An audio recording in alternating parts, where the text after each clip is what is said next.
After having traveled around the world retracing the paths of the two great conquerors Genghis Khan and Alexander the Great, Petit Feute proposes to highlight another great man full of ambitions, Napoleon Bonaparte.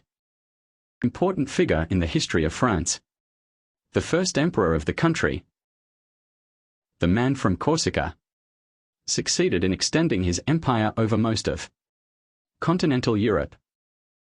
For 15 years, this forerunner of the European Union and military genius traveled the continent with his soldiers to establish his supremacy in memorable battles, until some of them sounded the end of a journey and an era that is still being studied and fascinates history lovers. From his youth to coming to power, Napoleon Bonaparte was born in 1769 in Ajaccio.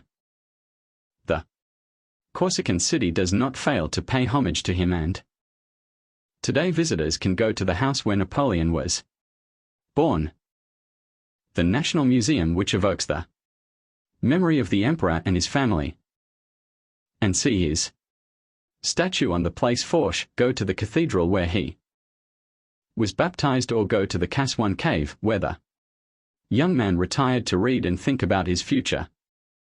At the age of 9, Napoleon left his noble family, arrived on the continent, and spent 5 years at the military academy in Brienne.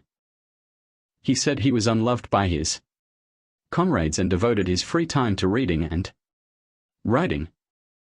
In 1784, after successfully passing his exams, he entered the Military Academy of Paris and the artillery branch. The French Revolution, he rallied to the cause of the Jacobins, was promoted to brigadier general in 1793 after having distinguished himself during the recapture of Toulon against the British.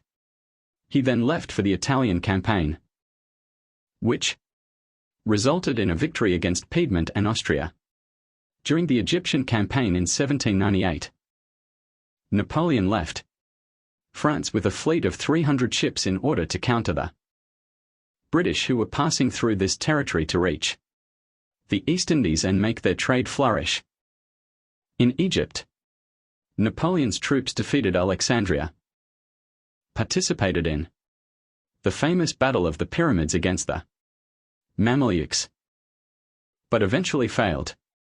General Bonaparte nevertheless came out of this expedition, which also marked the birth of Egyptology after having brought back the Rosetta Stone, whose hieroglyphs were deciphered by the French Egyptologist Jean-François Champollion in 1822.